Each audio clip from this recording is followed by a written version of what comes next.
हिंदी में यूपीएससी की तैयारी से संबंधित प्रोग्राम्स को देखने के लिए सब्सक्राइब करें स्टडी IQ-IAS हिंदी। नमस्कार, मैं ओम द्विवेदी स्वागत करता हूं आपका स्टडी IQ-IAS हिंदी के इस प्लेटफॉर्म पे और स्वागत है आपका मेरे वीकली करंट कंपाइलेशन में। जैसा कि आप जानते हैं कि इस प्रोग्राम के तहत हम पूरे हफ्ते की जो मोस्ट इंपॉर्टेंट करंट अफेयर्स की खबरें होती हैं वो एक साथ कंपाइल करते हैं और फिर उसके बाद मैं आपके साथ डिस्कस करता हूं। इसका बेस्ट यूटिलाइजेशन लेने के लिए आपको पेपर पेन लेके बैठना होता है ना। सिर्फ देखने से काम नहीं चलेगा। रीज़न है कि प्री और मेंस के स्तर की हम जो भी न्यूज़ इंपॉर्टेंट है इस हफ्ते में वो हम सारी ले लेते हैं। ठीक है, चलिए मैं सबसे पहले आपको टॉपिक्स दिखा देता हूँ। यहाँ पर आप पहली न्यूज़ में देख पा रहे हैं कि अभी हाल ही में क्या हुआ है कि सब कैटेगराइजेशन के लिए अलाउ कर दिया है। किसके सब कैटेगराइजेशन के लिए? शेड्यूल्ड कास्ट के। ठीक है, तो SC के सब कैटेगराइजेशन की अनुमति है जो सुप्रीम कोर्ट ने दे दी है। इस पर चर्चा है, इस पर हम डिस्कस करेंगे। इसके अलावा मनरेगा पर चर्चा है, क्योंकि आप जानते हैं कि मनरेगा के तहत आपको ये अधिकार है कि आप सरकार से काम मांग सकते हैं और अगर सरकार काम नहीं दे पाई तो उनको देना होता है क्या? कंपनसेशन। और कंपनसेशन जो देना होता है वो कितना है, ज़्यादा है, कम दिया गया है, इस पर चर्चा है।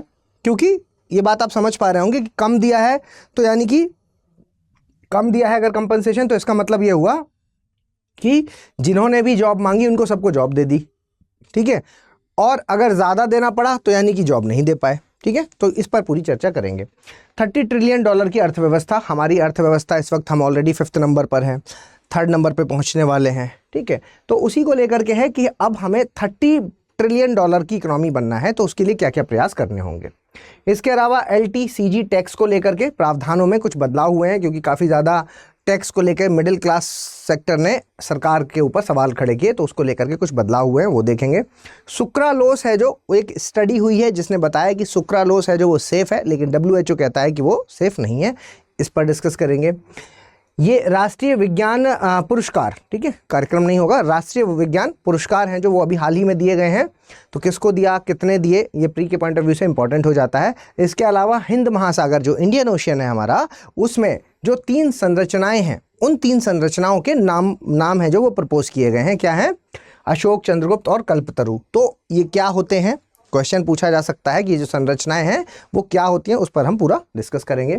कुम्की हाथी को लेकर के यहाँ पर चर्चा है। कुम्की हाथी है जो वो क्या होता है, वो ट्रेंड हाथी है या अनट्रेंड है, वो कैसे हेल्पफुल है किसमें कि जो वाइल्ड लाइफ एनिमल्स जो आ जाते हैं, या हम कह सकते हैं कि जो वाइल्ड हाथी आ जाते हैं किस जगह पर, मानव बस्तियों पर, उनसे कैसे इजाद पा सकते हैं कुम्की हाथी के थ्रू। ठीक है, इसके अलावा चाइना ने अपने 5 म्यूचुअल्स हैं जो वो बताए हैं कि किस तरीके से हम अपना सहयोग भारत के साथ बढ़ा सकते हैं। बिल्कुल ये पंचशील वाली ही बात है, तो इसको भी देख लेंगे। इसके अलावा आप सब परिचित हैं बांग्लादेश की स्थिति से। बांग्लादेश में अभी इस वक्त जो तख्ता पलट वाली स्थिति है उसमें जो चुनौतियां हैं भारत के लिए, उन पर थोड़ी सी चर्चा करी जाएगी इसमें। ठीक है, चलिए तो फटाफट हम पहली न्यूज़ ले लेते हैं। और पहली न्यूज़ जो कि पॉलिटी से संबंधित है, आप देख पा रहे हैं पहली न्यूज़ किस चीज़ से संबंधित है कि स्टेट कैन सब क्लासीफाई द SCs, जो अनुसूचित जातियां हैं उनके सब कैटेगराइजेशन से संबंधित है। ठीक है, for the quota top court. Top court मतलब सुप्रीम कोर्ट ने ऐसा कहा है कि भाई राज्यों को हम ये पावर देते हैं कि वो क्या कर सकते हैं, सब क्लासीफाई कर सकते हैं, उपवर्गीकरण कर सकते हैं अनुसूचित जाति का। ठीक है, तो इस पर पूरी चर्चा करेंगे। और चर्चा को आगे बढ़ाने से पहले मैं आपको हमारे अर्जुन बैच के बारे में बताना चाहूँगा। अर्जुन बैच क्या है भाई? अर्जुन बैच की शुरुआत आज से हो रही है, ये सब लोग ध्यान में रखेंगे। आज से शाम को 6 बजे अर्जुन बैच शुरू हो जाएगा। अभी भी अगर आपने एडमिशन नहीं लिया तो फटाफट ले लीजिए। ओम लाइव कोड का इस्तेमाल करेंगे तो 27,999 में ये एडमिशन आपको मिल जाएगा। ठीक है, ये क्योंकि P2I बैच है तो वो सारी फैसिलिटीज़, कहने का मतलब कि आपका जो फाउंडेशन कोर्स है, SIP है, MRP है, IGP है, वो सारी चीज़ें इसमें सम्मिलित हैं। ठीक है, तो कंप्लीट प्रिपरेशन अगर आपको करनी है तो अर्जुन बैच के तहत आप आके जुड़ सकते हैं। एक जो खास फीचर है यहाँ का वो ये है कि आप अगर UPSC प्री 2025 पास करते हैं तो आपकी सारी फीस जो 27,999 आप पे करेंगे वो सारी रिफंड कर दी जाएगी और बाकी की सारी फैसिलिटीज़ ऐसे ही एज इट इज़ रहेंगी, प्लस 1 साल का एक्स्ट्रा कोर्स एक्सेस भी इसके तहत आपको मिलेगा। ठीक है, चलिए आगे बढ़ते हैं। और जैसा कि अभी मैंने आपको पहली न्यूज़ के बारे में बताया कि सब क्लासीफाई या उपवर्गीकरण को लेकर के है। ठीक है, तो अब ये क्या है, देखिए सबसे पहली बात आपको यहाँ पर पता होना चाहिए कि ये कहकर कि हम उपवर्गीकरण अलाउ करते हैं, ये कहकर सुप्रीम कोर्ट ने अपने ही फैसले को पलटा है। ठीक है, सुप्रीम कोर्ट का अपना ही 2004 का फैसला है, 2004, ठीक है, 2004, और 2004 में सुप्रीम कोर्ट ने अपना ही फैसले में कहा था कि जो अनुसूचित जातियां हैं, ठीक है, अनुसूचित जाति में उपवर्गीकरण पॉसिबल नहीं है। ठीक है, इन्होंने मना किया था, और ये फैसला अभी जो पलटा गया है वो 7 जजेस की बेंच ने अभी दिया है, जिसमें 6-1 से ये फैसला सुनाया गया, और ये अब कहा गया है कि हाँ भाई ये अब ये अलाउड है। तो आपको दिमाग में आ रहा होगा कि सर ये बिल्कुल वैसा ही है क्या जैसा ओबीसी में क्रीमी नॉन क्रीमी जैसा है, उस पर भी हम आएंगे। ठीक है, कुछ वैसा ही है, लेकिन हाँ अभी हम आएंगे इस चीज पर, क्योंकि फैसला जो सुनाया गया है उसमें ये बात भी क्लियर की गई है कि क्रीमी नॉन क्रीमी जैसी स्थितियां नहीं होंगी यहाँ पर, क्योंकि हमारा जो आप कह सकते हैं रिजर्वेशन सिस्टम है, जो आरक्षण है, वो क्या है, आप शैक्षणिक, अगर कोई जाति शैक्षणिक आधार पर या सामाजिक स्तर पर पिछड़ापन है उस किसी अगर जाति में, तो उसको फिर आरक्षण दिया जाना चाहिए। ठीक है, और हम सब इस बात से एग्री भी करते हैं कि हाँ बिल्कुल ऐसा होना चाहिए। ठीक है, तो इस वजह से यहां पर एक आर्टिकल का आपको ध्यान रखना है, कौन सा, आर्टिकल नंबर 16, जो बात करता है अवसर की समानता पर। अवसर की समानता की ये बात करता है, यानी कि सबको बराबर का अवसर मिलना चाहिए। ठीक है, तो अब आपके दिमाग में ये बात आ रही होगी कि भाई सर ये बात करता है अवसर की समानता की, मतलब किसी के साथ किसी भी तरह का भेदभाव नहीं होगा, और भेदभाव क्योंकि नहीं हो सकता, आर्टिकल 16 ऐसा करता है, लेकिन सर आरक्षण तो अपने आप में ही जनरल कैटेगरी वाले के साथ भेदभाव कर रहा है, ये चीज़ आपके दिमाग में आएगी, है ना। लेकिन ऐसा नहीं है, क्योंकि यहाँ पर राज्यों को एक स्पेशल पावर अलग से भी दी गई है ना। 16(4) के तहत ये पावर राज्यों को दी गई है कि राज्य अगर चाहे कि अगर उसको ऐसा लगता है कि सामाजिक और आर्थिक दृष्टिकोण से उसके यहाँ की कोई उस राज्य की पॉपुलेशन में पिछड़ापन है, आधार ध्यान रखिएगा, आधार क्या है, सामाजिक और शैक्षिक आधार पर। ठीक है, शैक्षिक आधार पर, अगर इस आधार पर ऐसा माना जाता है कि इस दृष्टिकोण से किसी जाति में पिछड़ापन है, तो उसको क्या दिया जा सकता है, पिछड़ापन, तो उसको आरक्षण का प्रावधान दे सकती है राज्य सरकार। तो यहां पर अगर राज्य सरकार ऐसा कर रही है कि अगर किसी को वो आरक्षण दे रही है, तो कोई भेदभाव वाली चीज यहां पर नहीं है, क्योंकि आर्टिकल 16(4) ये अलाउ करता है। ठीक है, तो 16(4) क्योंकि ये अलाउ करता है, तो ये बात यहां पर ठीक है। अब इतनी बात तो आपको समझ में आ गई। अब थोड़ा सा और आगे चलते हैं। उपवर्गीकरण भी सुप्रीम कोर्ट ने अलाउ कर दिया। ठीक है, उपवर्गीकरण जो अलाउ किया है उसमें इसका रीजन क्या है भाई। उपवर्गीकरण में आप ये बात समझते हैं कि हर वो जाति जिसको आरक्षण मिला हुआ है, ठीक है, तो अगर मैं कहूं कि ये SC यानी कि अनुसूचित जाति है जिसको ये आरक्षण प्राप्त है, ठीक है, लेकिन आप एक बात देखेंगे, चाहे SC हो चाहे OBC हो, ठीक है, चाहे SC हो चाहे OBC हो, OBC में भी आप ये बात देखेंगे कि 27% का आरक्षण इनको प्राप्त है, लेकिन उसके बाद भी कुछ ऊपर की ही कुछ जातियां हैं जो बार बार आरक्षण लेती हैं। ठीक है, बार बार जिनको आरक्षण का फायदा मिलता है, और बहुत मेजर जातियां, बहुत सारी ऐसी जातियां हैं जो कि क्या है कि आरक्षण का फायदा नहीं उठा पाती। ठीक है, सेम ऐसा ही SC में भी है। SC में भी आप ये देखेंगे ऐसे बहुत सारे लोग जो कई पीढ़ियों से, है ना, एक बढ़िया ऑफिसर की कैटेगरी में आ चुके हैं, माता पिता दोनों एक बहुत अच्छे IAS ऑफिसर भी हैं, लेकिन उसके बाद आप कई बार देखेंगे कि बच्चे भी आरक्षण लेते हैं। ठीक है, क्यों ले पाते हैं, क्यों ऐसा होता है, तो इसके लिए सरकार, ये सुप्रीम कोर्ट ने एक शब्द का इस्तेमाल किया है जो मुझे इस बार ऐसा लगता है कि इस कमी को दूरी करने के लिए सुप्रीम कोर्ट ने जो इस आर्टिकल में लिखा हुआ है वो चीज़ दूर की है, और एक बहुत इंपॉर्टेंट शब्द का इस्तेमाल किया है जो मुझे ऐसा लगता है कि इस बार पेपर में पूछे जाने के उसके चांसेस बनते हैं। वहां से एक क्वेश्चन बनाया जा सकता है, और वो है सब्सटेंटिव इक्वालिटी। क्या है ये सब्सटेंटिव इक्वालिटी? मौलिक समानता जिसको कहते हैं, मौलिक समानता। ठीक है, सब्सटेंटिव इक्वालिटी, इस शब्द को आप लोग लिख लें, सब्सटेंटिव इक्वालिटी। समझिए इस बात को कि जब आप पेपर में कुछ ऐसा लिखेंगे।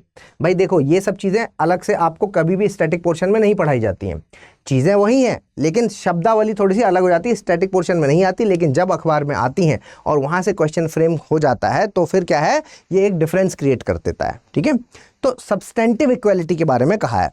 मैं दो बातें बोलूँगा, एक सब्सटेंटिव इक्वालिटी है और इसको अगर जानना है तो उसके अलावा आपको फॉर्मल इक्वालिटी के बारे में भी जानना चाहिए। फॉर्मल इक्वालिटी, फॉर्मल इक्वालिटी क्या होता है, ये फॉर्मल इक्वालिटी इसको भी देख लेते हैं। देखिए फॉर्मल इक्वालिटी शब्द से ही आपको ये बात समझ में आ रही होगी कि फॉर्मल इक्वालिटी का मतलब हुआ औपचारिक समानता। ठीक है, औपचारिक समानता, यहां पर औपचारिक समानता। और ये जो आपका सब्सटेंटिव इक्वालिटी है, ठीक है, ये जो आपका सब्सटेंटिव इक्वालिटी, इसको हम क्या कह रहे हैं, मौलिक समानता। ठीक है, मौलिक समानता।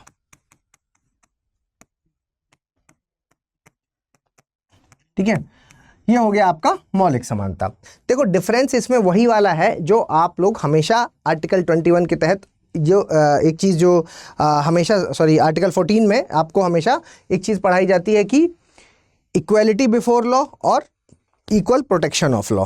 ठीक है, इक्वालिटी बिफोर लॉ और इक्वल प्रोटेक्शन ऑफ लॉ, मतलब आपने हमेशा ये चीज़ पढ़ी है कि एक होता है कानून का समान संरक्षण और एक होता है कानून के समक्ष समानता। ठीक है, तो अगर हम कहते हैं कानून के समक्ष समानता, कानून के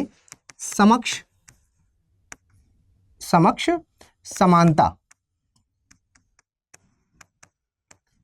और एक होता है कानून का समान संरक्षण। ठीक है, कानून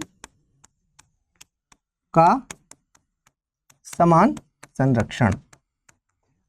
ठीक है, देखिए समझिए इस बात को कि यहां पर एक चीज तो ऐसी है कि भाई जैसे जैसे लिख दिया गया है नियमों में हम उसका पालन कर लेंगे। मतलब कहने का, अगर कोई शेड्यूल्ड कास्ट का व्यक्ति है और वो कहता है कि भाई मैं एलिजिबल हूं, ये रहे मेरे सर्टिफिकेट, तो इसको यहां पर आरक्षण दिया जाना चाहिए। ठीक है, सिंपल सी बात है।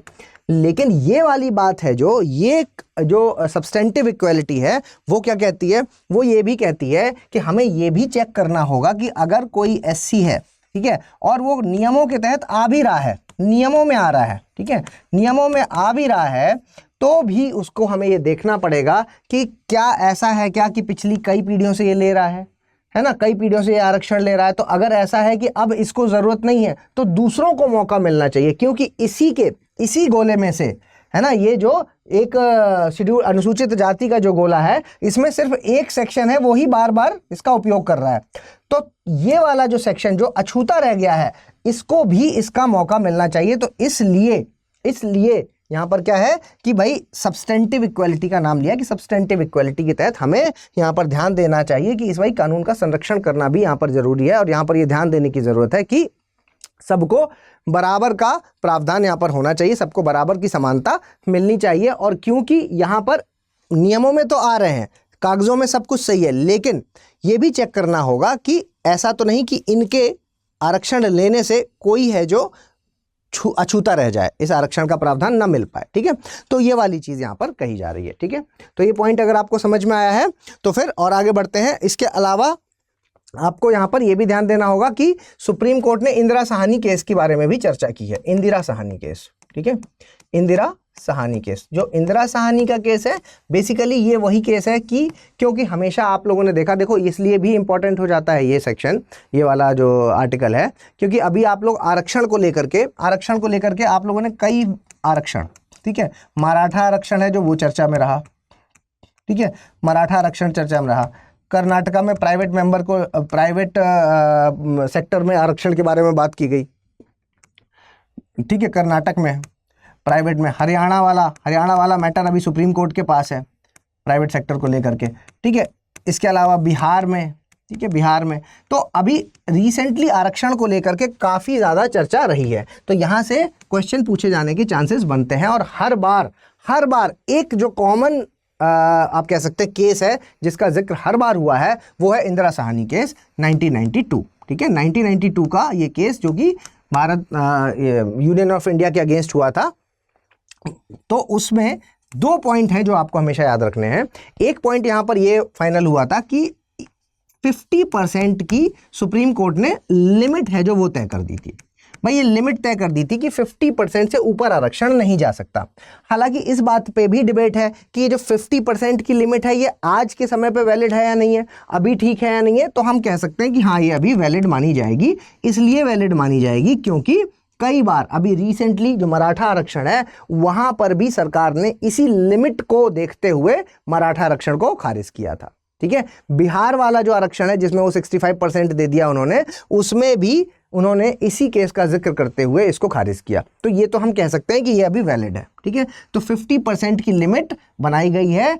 सिर्फ इसमें एक ये है कि अगर कोई विशेष बात है, विशेष कोई स्पेशल कंडीशंस हैं जिसकी वजह से अगर आप कोटा बढ़ाते हैं तो वो आपको वैलिड करानी होंगी कि भाई हाँ ये विशेष स्थिति है जिसकी वजह से हम इसको 50% की लिमिट को ब्रीच कर रहे हैं या तोड़ रहे हैं। ठीक है, दूसरी बात आपको ये भी याद रखना है कि ये इसी केस में जो नॉन क्रीमी लेयर का कॉन्सेप्ट है इसको वैलिड बताया गया था। ठीक है, नॉन क्रीमी लेयर का कॉन्सेप्ट, जो ओबीसी में नॉन क्रीमी लेयर का कॉन्सेप्ट। ठीक है, ठीक है, अब क्योंकि नॉन क्रीमी और क्रीमी वाला ये इसका आधार आर्थिक हो जाता है। ठीक है, आर्थिक हो जाता है क्योंकि आपको पता है कि 8 लाख की लिमिट के बारे में बात कर रहे हैं। अब 8 लाख की ऐसे जो सैलरी है 8 लाख मतलब पैसे की बात करें तो ये आर्थिक आधार माना जा सकता है।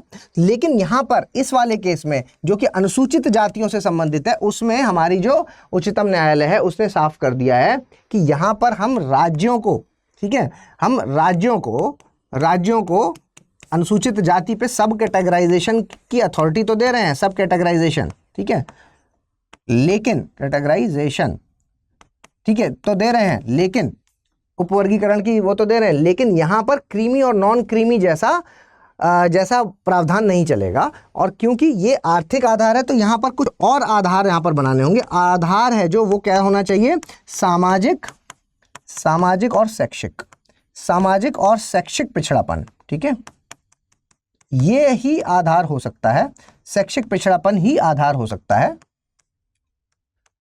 और इस आधार पर आप इनका सब कैटेगराइजेशन कर सकते हैं। लेकिन क्रीमी नॉन क्रीमी वाला कॉन्सेप्ट यहाँ पर नहीं चलेगा। ठीक है, तो यहाँ पर जो भी जगह खाली होगी उनको दूसरे को जगह मिल जाएगी।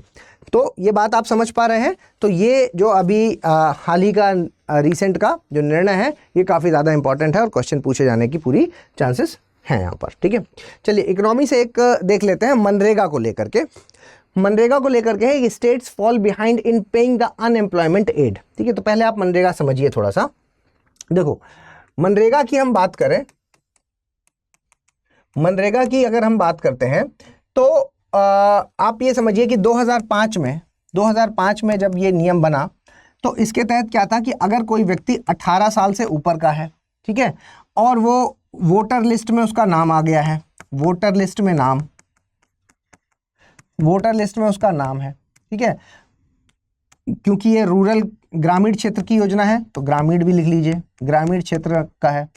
ठीक है, तो उसके पास एक अधिकार है, क्या अधिकार है कि वो काम मांग सकता है, काम मांगने का या काम का अधिकार, राइट टू वर्क है ना, काम का अधिकार है। और काम का अधिकार है जिसके तहत क्या है बेटा कि 100 दिन का रोजगार है जो वो देना होगा। ठीक है, जिसके तहत 100 दिन का रोजगार देना होगा, 100 दिन का रोजगार इनको देना होगा। ठीक है, तो ये वाली बात यहां पर कही गई कि भाई 100 दिन का जो रोजगार है जो वो देना होगा। लेकिन अगर मान लीजिए कि काम किस तरह का होगा, अनस्किल्ड वर्क, ठीक है, तो चाहे तो ये भी लिख दें अनस्किल्ड वर्क होगा, मतलब गैर कौशल वाला अनस्किल्ड। ठीक है, अनस्किल्ड वर्क कहने का मतलब कि जैसे गड्ढा खुदवाना है, नाली बनवानी है, खरंजा बनवाना है कोई, ये सारे जो काम होते हैं वो सारे इसमें आ जाएंगे। ठीक है, अगर ये सारी चीज़ें कोई फुलफिल करता है और काम मांगने जाता है तो सरकार को 100 दिन का रोजगार देना पड़ेगा। अब ये जो 100 दिन का रोजगार है अगर मान लो सरकार नहीं दे पाई तो क्या होगा, रोजगार अगर नहीं दे पाई तो उस केस में क्या होगा, सरकार को कंपनसेट करना होगा, पैसा तो देना पड़ेगा। ठीक है, सरकार को पैसा देना पड़ेगा, यानी कि कंपनसेशन देना पड़ेगा। ठीक है, तो इस बार का जो आंकड़ा आया है वो कह रहे हैं कि ये जो कंपनसेशन वाला अमाउंट है, ठीक है, कंपनसेशन वाला अमाउंट है वो कितना है, वो है 90,000 रुपया। 90,000 रुपया है वो अमाउंट। ठीक है, 90,000 रुपया वो अमाउंट है जो कंपनसेशन वाला अमाउंट है। अब 90,000 रुपये काफी कम है, क्योंकि पिछली बार जब हम देखते हैं तो ये आता है 7 लाख के आसपास, 7 लाख के आसपास ये अमाउंट आता है।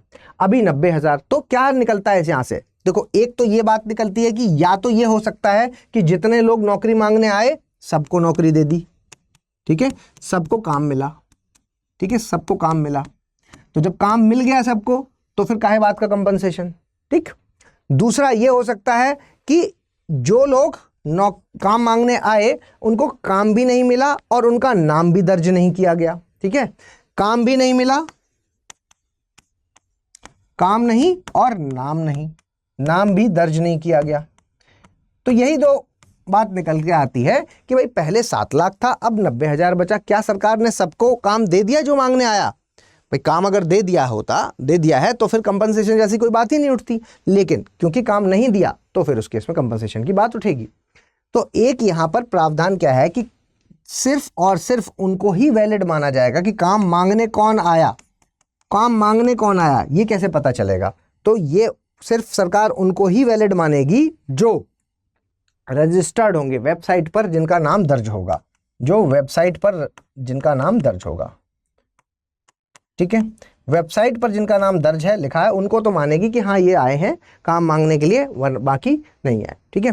तो अब ये एक सवाल खड़ा कर देता है कि भाई अब ये लोग कौन हैं? आप सोचिए, ये लोग कौन हैं? ये ऐसे लोग हैं भाई, मनरेगा के तहत, मनरेगा लेबर के बारे में या मनरेगा वर्कर के बारे में अगर आप सोचेंगे तो आप समझ सकते हैं बात कि ये वो लोग हैं जिनके पास मोबाइल भी नहीं है, ठीक है, जिनके पास मोबाइल नहीं है, और है तो मोबाइल चलाना नहीं आता उनको, ठीक है। दूसरी बात कि बैंक के साथ इसको अटैच करना, आधार के साथ इसको लिंक करना, आधार से लिंक करना, ये सब इन लोगों के लिए एक बहुत बड़ी समस्या वाली चीज़ है, ठीक है। अभी रिसेंटली क्या किया गया है? जियो टैगिंग का प्रावधान लाया गया है, जो कि बहुत बढ़िया है। जियो टैगिंग किस लिए लाया गया है? जियो टैगिंग का प्रावधान लाया गया है ताकि अटेंडेंस है जो, अटेंडेंस, ठीक है, अटेंडेंस है जो हाजिरी है वो इनकी उसी जगह पे लगे, ताकि ऐसा ना हो कि कोई बिचौलिया बीच में, भाई ऐसा भी कई बार देखा गया है ना कि व्यक्ति वहां मौजूद ही नहीं होता है, व्यक्ति अपना पढ़ाई कर रहा है, यूपीएससी की तैयारी कर रहा है यहाँ पर, और उसके पैसे आ रहे हैं मनरेगा वाले, ऐसे लोग हैं, ठीक है, मनरेगा में रजिस्टर्ड हो गया है, काम वाम कहीं नहीं करना, यहाँ दिल्ली में रहते हैं, और उसके बाद पैसा उनका महीने महीने आ जाता है, ठीक है। तो ये सारी चीज़ें रोकने के लिए जियो टैगिंग किया, लेकिन जियो टैगिंग इसमें भी अलग समस्या है। अब मान लीजिए कि वो थंब इंप्रेशन नहीं ले रहा है, ठीक है, मतलब बायोमेट्रिक है जो वो नहीं हो पा रहा है, तो फिर क्या करेंगे? फिर उसके बाद चक्कर ही लगाते रहेंगे, सारा दिन काम कर लिया, हमेशा ये डर बना रहेगा कि पता नहीं पैसा आएगा भी कि नहीं आएगा। तो मतलब सरकार कोशिश तो कर रही है, ऐसा नहीं है कि नहीं कर रही, लेकिन वहाँ पर इसको काफ़ी ज़्यादा समस्याओं का, टेक्नोलॉजी का सामना है जो वो करना पड़ रहा है। एक आर्टिकल हमने पढ़ा भी था, अगर आप लोगों को याद हो, कि टेक्नोलॉजी को लेकर के आया था कि मनरेगा के जो वर्कर हैं इनको लेकर के टेक्नोलॉजी के पॉइंट ऑफ व्यू से सरकार को यहाँ पर बहुत ज़्यादा ध्यान देने की ज़रूरत है, क्योंकि ये नॉन टेक्निकल लोग हैं, ठीक है, ये ऐसे लोग नहीं है कि जिनसे आप एक्सपेक्ट करें कि वेबसाइट पर भी नाम आ जाए इनका, है ना, और ये आधार है जो, भाई आधार लिंक करने के लिए आज जो सिम लिया वो कल को बंद हो गया, अब क्या करेंगे? आपने तो कह दिया कि हम डायरेक्ट बेनिफिट ट्रांसफ़र के तहत तुम्हारे खाते में ही पैसा आएगा और कहीं नहीं आएगा, लेकिन खाता ही नहीं है। सरकार ने कहा कि चलो खाता भी खुलवा देते हैं तुम्हारा। तो कहने का मतलब कि टेक्नोलॉजी वाले पॉइंट ऑफ व्यू से, भाई देखो सॉल्यूशन सिर्फ टेक्नोलॉजी ही होता है, ये भी बात है भाई, ये जो बीच में बिचौलियापन है इसका सॉल्यूशन सिर्फ और सिर्फ तकनीक है कि डीबीटी कर दो तो बिचौलिए खत्म हो जाएंगे। लेकिन इनकी जो स्थिति है वो अभी ऐसी भी नहीं है कि इनके लिए सबसे कंफर्टेबल क्या है कि कैश। अच्छा, क्या ऐसा करने से बिचौलिए खत्म हो गए? नहीं, वो भी नहीं है, ठीक है भाई। अटेंडेंस जियो टैगिंग किया, लेकिन फिर भी ऐसा नहीं है कि शुरुआत में ही जिसका रजिस्टर्ड किया गया शुरू में ही अलग गलत आदमी का रजिस्टर करवा दिया गया, तो हर बार दूसरा आदमी लगा रहा है अंगूठा, पैसा किसी और के खाते में जा रहा है। तो ये सारी चीज़ें चल रही हैं, ठीक है। तो मतलब यहाँ पर करप्शन को देखने की ज़रूरत है, भ्रष्टाचार है जो उसको, उस पर ध्यान देने की ज़रूरत है कि भ्रष्टाचार, ठीक है, भ्रष्टाचार है जो उसको ध्यान देने की ज़रूरत है कि भ्रष्टाचार को कैसे कम किया जाए, ठीक है। दूसरी चीज़ यहाँ पर ये जो तकनीक वाली चीज़ है, जैसे कि जियो टैगिंग हो गया, ठीक है, जियो टैगिंग, इसके विकल्प की भी आवश्यकता है, ठीक है, क्योंकि इसमें काफ़ी ज़्यादा अभी प्रॉब्लम का सामना करना पड़ रहा है किसको? मनरेगा लेबर्स को, ठीक है। इसके अलावा सरकार को मतलब ये सारी चीज़ों पर ध्यान देना होगा कि मनरेगा के लेबर किन किन पॉइंट पे प्रॉब्लम फेस कर रहे हैं और उन सारी प्रॉब्लम्स को यहाँ पर ख़त्म करना होगा। ठीक है, तो आपको समझ में आया ये जो आर्टिकल है ये बेसिकली किसके बारे में बात कर रहा है? आर्टिकल जो बात कर रहा है वो ये कह रहा है कि भाई सिर्फ 90,000 रुपये देने पड़े हैं। तो 90,000 रुपये देने पड़े हैं, यानी कि जो व्यक्ति काम मांगने आया है और अगर वो वेबसाइट पर लिंक नहीं है, वेबसाइट पर उसका नाम नहीं है, तो यानी कि उसको पैसा नहीं मिला। ठीक है, उसको ना कंपनसेशन मिला और ना काम मिला। तो फिर क्या हम कहेंगे, मनरेगा सक्सेसफुल हो रहा है या फिर ये और ज़्यादा भ्रमित कर रहा है ना? तो इस तरह की बात जो एक पॉइंट है वो भी यहाँ पर, तो आपके पास जब ऐसा क्वेश्चन आता है कि क्रिटिसिज्म आप कर रहे हैं तो इस पॉइंट्स का आप यूज़ कर सकते हैं। ठीक है, चलिए अगला जो है वो है आपका 30 ट्रिलियन इकोनॉमी के पॉइंट ऑफ व्यू से, कि भाई 30 ट्रिलियन डॉलर की इकोनॉमी बनना है भारत को। ठीक है, चलिए इस पर डिस्कस कर लेते हैं। तो जैसा कि आप जानते हैं कि अभी की अगर हम बात करेंगे तो भारत कौन से नंबर पर है? भारत है जो वो 5th लार्जेस्ट इकोनॉमी है, 5th लार्जेस्ट। ठीक है, इकोनॉमी, और कहा जाता है इकोनॉमी है, और कहा जाता है कि जल्द ही ये 3rd लार्जेस्ट बन जाएगा। ठीक है, किसको किसको पीछे छोड़ देगा? आपका जो जापान है उसको पीछे छोड़ देगा और जर्मनी को पीछे छोड़ देगा। ठीक है, और यहां पर भारत चाहता क्या है? भारत चाहता है कि हम जल्दी से क्या बन जाएं? विकसित देश बन जाएं, विकसित देश। ठीक है, कब तक बन जाएं? विकसित देश की कैटेगरी में हम 2047 तक आ जाएं। ठीक है, 2047 तक विकसित देश की कैटेगरी में आना चाहता है भारत, डेवलप्ड नेशन बनना चाहता है। और आप कह सकते हैं इसके लिए हमारी कितनी इकोनॉमी चाहिए? इसके लिए जो हमारी अर्थव्यवस्था इकोनॉमी है वो कितनी होनी चाहिए? 30 ट्रिलियन डॉलर की होनी चाहिए। ठीक है, ये एक फैक्ट यहाँ पर चल रहा है। ठीक है, कि इतना हमें ट्रिलियन डॉलर की इकोनॉमी करना होगा। अभी हम 5वें नंबर पर हैं, ये भी एक फैक्ट है। जल्दी ही हम 3रे नंबर पर आ जाएंगे। ठीक है, ये भी एक फैक्ट है, जर्मनी जापान को पीछे छोड़ करके। आगे समझिए, अब ऐसा अगर हम कहते हैं कि विकसित बन रहा है तो यानी कि हम ये कह सकते हैं इसके लिए सरकार की या भारत की ग्रोथ रेट है जो वो अच्छी होनी चाहिए। तो ग्रोथ रेट इस वक्त अच्छी चल रही है। ग्रोथ रेट को अगर हम कहेंगे तो 7% की ग्रोथ रेट से, यानी कि विकास दर है जो, विकास दर कितनी है? 7% की। तो 7% की विकास दर से ग्रो अगर कर रहा है तो ये कह सकते हैं कि भाई अच्छा है। ठीक है, लेकिन जो सवाल उठ रहा है वो क्या है कि क्या ये विकास दर है जो, ग्रोथ रेट है जो, इसको सस्टेन कर पाएगा? इसको एज इट इज ऐसा ही रख पाएगा? ठीक है, सवाल यहाँ पर ये उठ रहा है। सवाल क्या है कि क्या ये इस विकास दर को सस्टेन कर पाएगा? है ना, सस्टेनेबिलिटी का सवाल है कि क्या इसको सस्टेन कर पाएगा, रख पाएगा इसको। ठीक है, तो उसके लिए बात यहाँ पर जो सवाल उठता है, सबसे बड़ा चैलेंज जो उठता है वो है नौकरी का, जॉब। ठीक है, जॉब का, कि क्या इतनी नौकरियां हैं? भाई नौकरी अगर होगी तो सस्टेन कर पाएगा, उसी हिसाब से ग्रोथ रहे। भाई नौकरी होगी, पैसा होगा तो आगे ग्रोथ होगी, इकोनॉमी उसी हिसाब से चलती है। ठीक है, तो सवाल जो सबसे बड़ा क्वेश्चन मार्क उठ रहा है वो उठ रहा है नौकरी पर। ठीक, चलिए आगे बढ़ते हैं। लेकिन अगर मैं अचीवमेंट की बात करूं तो अभी मैंने जैसा कि आपको बताया कि भाई अचीवमेंट की बात करें तो 7% की ग्रोथ रेट अच्छी बात है, विकास दर। ठीक है, विकास दर है जो वो काफ़ी अच्छा है। प्लस अभी रिसेंटली आप ये कह सकते हैं कि जो गरीबी रेखा से ऊपर, ठीक है, गरीबी रेखा से अभी बहुत लोगों को बाहर निकाला गया है। लगभग 35 करोड़ लोगों को गरीबी रेखा से बाहर किया है।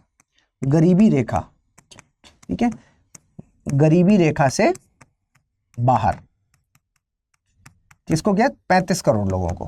ठीक है, 35 करोड़ लोगों को गरीबी रेखा से बाहर किया है। हालांकि नीति आयोग साथ में ये भी कहता है, ये भी साथ में यहीं पे आपको नोट कर लेना चाहिए, नीति आयोग है जो वो ये भी कहता है, ये भी बताता है कि मल्टी डायमेंशनल पॉवर्टी इंडेक्स है जो, उसमें अभी भी 15% लोग गरीबी रेखा के अंतर्गत आते हैं। ठीक है, बीपीएल में जो है वो आते हैं। ठीक है, 15%। लेकिन फिर भी ये जो कदम है जिसमें हम कह रहे हैं कि गरीबी रेखा से बाहर हमने 35 करोड़ लोगों को किया है, ये अपने आप में सराहनीय है।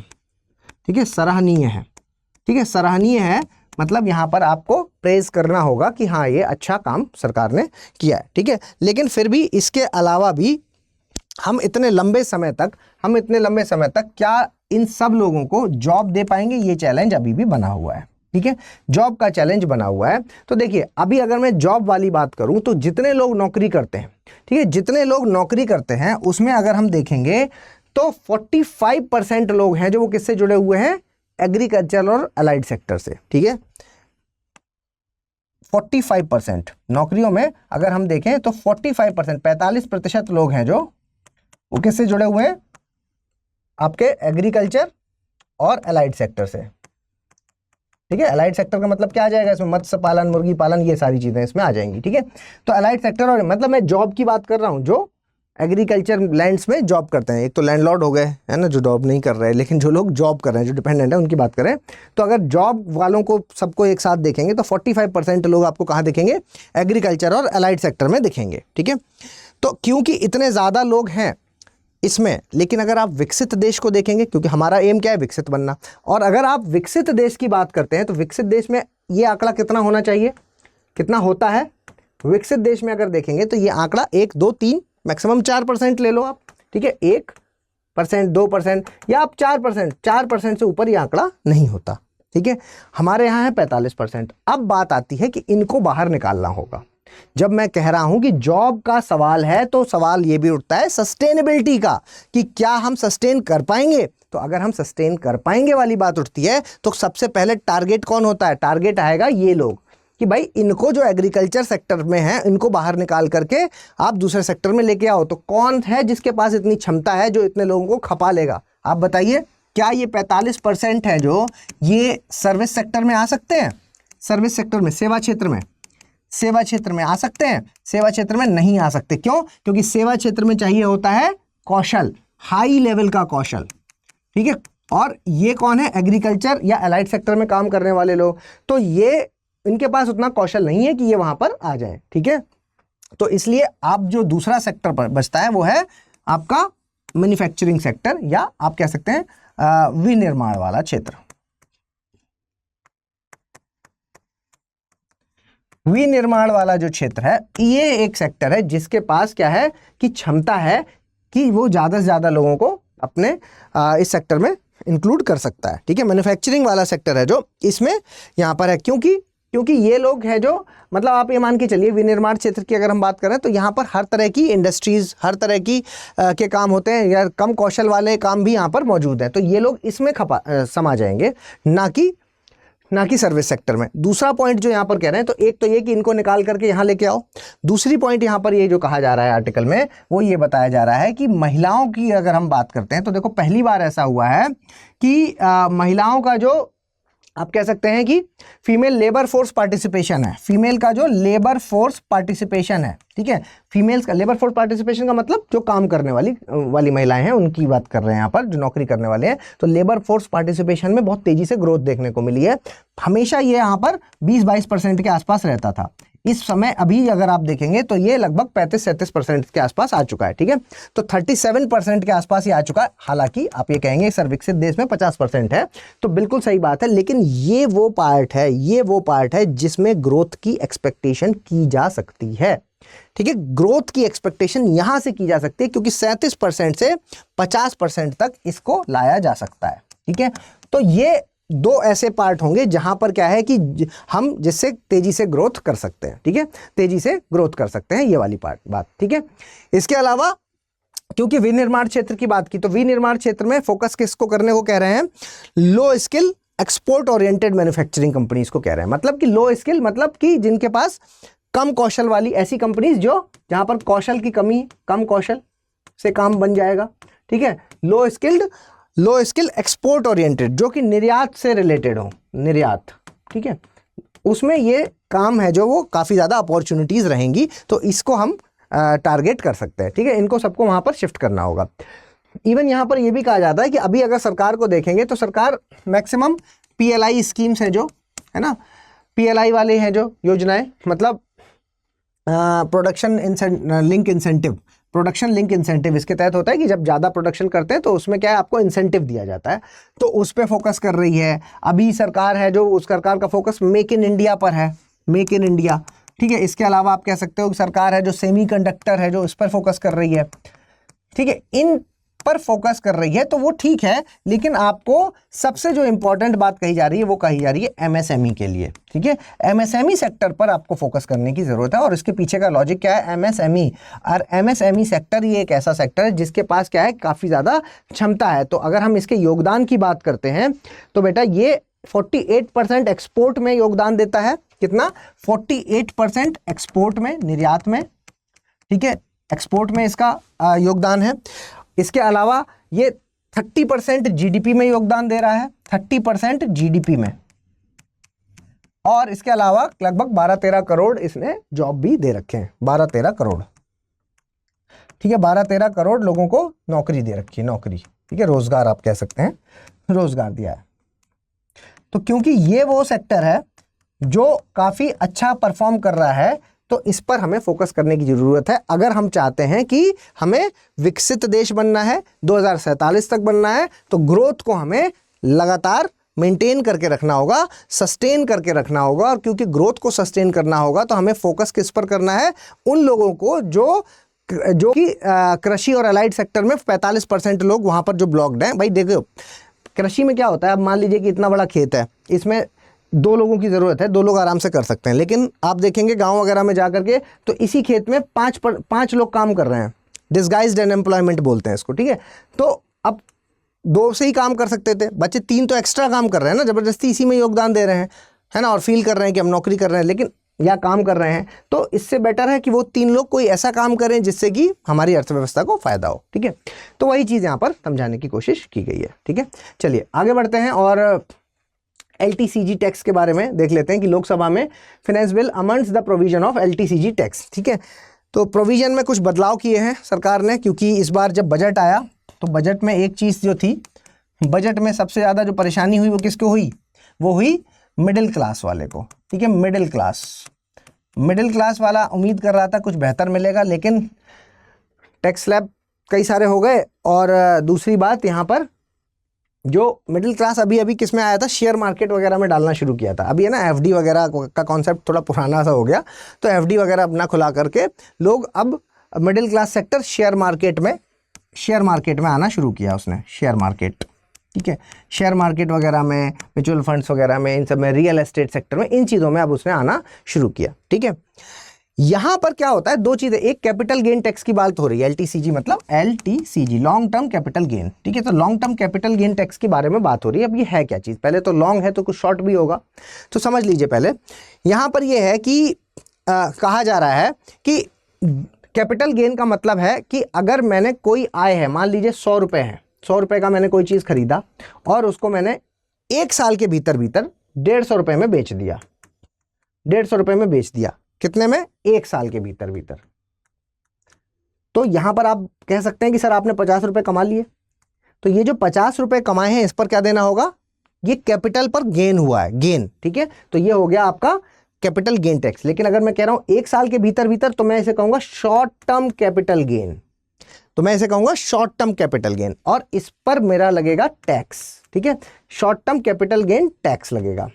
और ये जो टैक्स है इसमें कुछ बदलाव हुए हैं, पहले इसको ही समझ लेते हैं, बदलाव मैं बाद में बताऊंगा। वहीं अगर मैं ये बताऊं कि 1 साल से ज़्यादा, अगर 1 साल से ज़्यादा का समय लिया तो वो किस में आ जाएगा, वो लॉन्ग टर्म में आ जाएगा, ठीक है। वो किस में आ जाएगा, लॉन्ग टर्म में, लॉन्ग टर्म कैपिटल गेन में आ जाएगा। अगर 1 साल से ज़्यादा है तो 1+, ठीक है, 1+ ईयर है तो 1 साल से ज़्यादा हो गया लॉन्ग टर्म कैपिटल गेन। अब इसमें जो बदलाव हुए हैं वो क्या है, वो ये है बेटा कि शॉर्ट टर्म कैपिटल गेन में पहले क्या होता था, पहले जो है वो सरकार इसमें 15% टैक्स लेती थी, जिसको उन्होंने बढ़ा करके 20% कर दिया, ठीक है। और लॉन्ग टर्म कैपिटल गेन की अगर हम बात करें तो इसमें सरकार पहले 10% टैक्स लेती थी, जिसको बढ़ा करके 12.5% कर दिया, 10% से बढ़ा करके 12.5%, ठीक है। ये आप याद रखिएगा, ठीक है। तो अब इसमें कुछ बदलाव किए। अब आप इसको ऐसे समझिए, पहले एक बदलाव क्या हुआ, इंडक्शन होता था, ठीक है, इंडक्शन बेनिफिट होता है एक। तो क्या होता है इंडक्शन बेनिफिट, पहले इसको समझ लेते हैं। देखिए सबसे पहले आप ऐसे समझिए, रियल एस्टेट सेक्टर में आपने पैसा लगाया, ठीक है। रियल एस्टेट सेक्टर में क्या होता था, एक इंडक्शन वाली चीज होती थी, रियल एस्टेट का मतलब प्लॉट, घर, ये सब जो कंस्ट्रक्शन का काम कर रहे हैं, ठीक है, रियल एस्टेट, ठीक है। इसमें मान लीजिए कि आपने 100 रुपये का कुछ खरीदा, ठीक है, और उसको 150 में बेच दिया, जो अभी हमने एग्जाम्पल लिया इसी को वापस से लेते हैं। तो यानी कि आपने 50 रुपये एक्स्ट्रा कमाए। तो अभी मैंने बताया आपको 50 रुपये जो एक्स्ट्रा कमाए उस पर आपको क्या देना पड़ेगा, टैक्स देना पड़ेगा, ठीक है, टैक्स देना पड़ेगा, ठीक है। अब समझिए ये हम 1 ही साल की बात करते हैं कि 1 साल में ही क्या हुआ है। अब मान लीजिए कि क्योंकि 1 साल बाद बेचा है, 1 साल के बाद ठीक है, 1 साल के बाद हमने जब बेचा तो 150 का हो गया, तो हमने फटाक से बेच दिया, और जब ये 50 रुपए तो इस पर टैक्स देना पड़ेगा। ठीक है, लेकिन पहले क्या होता था, जब 1 साल हुआ उसको, जैसे ही आप मान लीजिए कि 13 महीने हुए, तो यहाँ पर जो इन्फ्लेशन है, महंगाई है, जो महंगाई वो भी बढ़ेगी। कितनी बढ़ेगी? 10%। और जब महंगाई 10% बढ़ जाएगी तो फिर ये जो 100 रुपए है ये कितना हो गया? 110 हो गया एक तरह से। आज आप जब इसको बेच रहे हो तो 10% की महंगाई भी तो लग गई। ठीक है, तो यहां पर अगर आप 50 रुपए में टैक्स दे रहे हो तो यानी कि ज्यादा देना पड़ रहा है। तो पहले क्या होता था कि क्योंकि महंगाई 10% की दर से 110 हो गई, तो यानी कि मुझे जो फायदा हुआ है, कैपिटल गेन में अभी कितना बताया मैंने? 50 रुपए बताया कि भाई ये है आपका कैपिटल गेन। तो कैपिटल गेन जो मुझे 50 रुपए का हुआ है वो 50 का नहीं है रियल में, वो हुआ है 40 का। क्योंकि हम अब किससे देखेंगे? इससे देखेंगे, 110 से 150 पर। ठीक है, 110 से 150 में देखेंगे तो डिफरेंस कितना है? 40 का। तो मुझे टैक्स देना पड़ेगा सिर्फ 40 रुपए पर। ठीक है, 40 रुपए पर टैक्स देना पड़ेगा, ना कि पूरे 50 पर। तो 50 पे टैक्स देना ज्यादा देना टैक्स, 40 पे टैक्स देना मतलब कम देना टैक्स। तो ये तो फायदेमंद चीज थी। ठीक है, अब सरकार ने क्या किया? इसको हटा दिया। ठीक है, अब इसको जैसे ही सरकार ने हटाया, इस वाले पार्ट को सरकार ने जैसे ही हटा दिया, तो यहां पर रियल एस्टेट सेक्टर में काफी ज्यादा हंगामा मच गया। क्योंकि यहां पर जो इन्फ्लेशन की वैल्यू है वो बहुत ज्यादा हो जाती है। कई बार जैसे मैंने यहां पर आपको बताया कि 100 रुपए की चीज आपने 110 में बेची, और जब वो बेचने का समय आया तो 110 क्या 1 साल के भीतर मान लीजिए कि 100 रुपए की चीज आपने 150 में बेची, और जो इन्फ्लेशन है वो 110% की रेट से हुआ, तो कई बार वो 10% की रेट की बजाय 40% तक पहुंच जाता था। ठीक है, फिर से समझिए इस बात को। मैंने कहा कि आपने 100 रुपए की चीज को 150 में बेचा। ठीक है, 150 में आपने बेच दिया, और 150 में अगर आपने बेचा है तो यानी कि आपने कितना कमा लिया? 50 रुपए कमाया कैपिटल गेन के तहत, जैसा कि हमने अभी तक बात की। लेकिन रियल एस्टेट सेक्टर में कई बार ये भी देखा गया कि ये जो 100 रुपए है, इस पर क्या है कि 110 की बजाय 140 तक चला गया, मतलब 40% तक इन्फ्लेशन यानी महंगाई है जो वो उसका सामना करना पड़ा।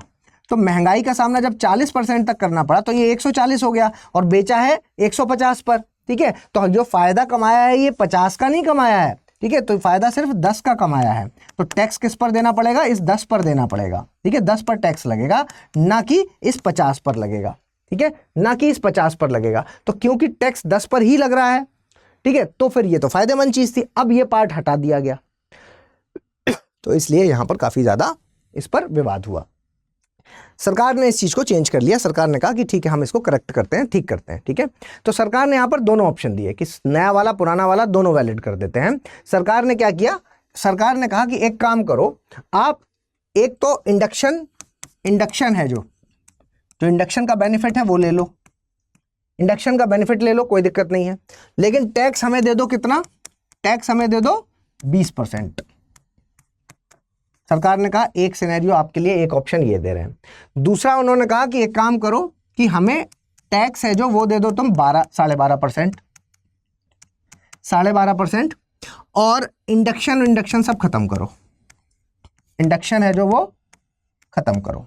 दूसरा हम ऑप्शन आपको ये दे रहे हैं। ठीक है, तो सरकार ने यहां पर फाइनली 2 ऑप्शन दिए हैं अभी इस वक्त। ठीक है, तो यही जो अभी हमने पढ़ा इसमें कि प्रोविजंस में बदलाव किए हैं, है ना, आपने ये पढ़ा जो कि अमेंड किया है प्रोविजंस को, किसके? एलटीसीजी टैक्स के, तो वो इसी के बारे में बताया जा रहा है। ठीक है, ताकि मिडिल क्लास सेक्टर है जो वो आराम से आगे बढ़ सके। और जैसा कि मैं आपको बता चुका हूं अर्जुन बैच के बारे में, एक बार फिर बता देता हूं कि आज से इसकी क्लासेस स्टार्ट हैं।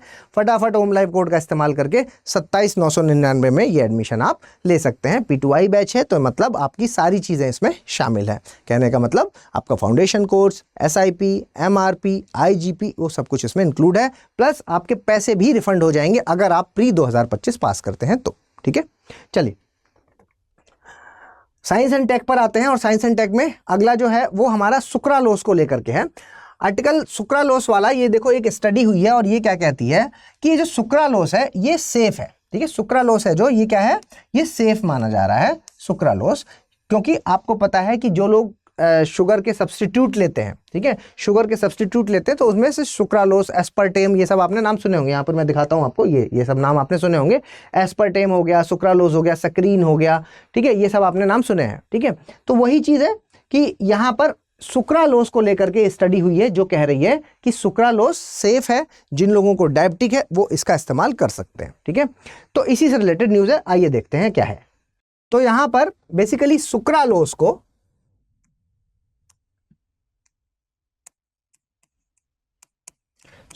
को क्या बताया जा रहा है, शुगर जो चीनी है उसका क्या एक सब्स्टिट्यूट के तौर पर बताया जा रहा है, सब्स्टिट्यूट।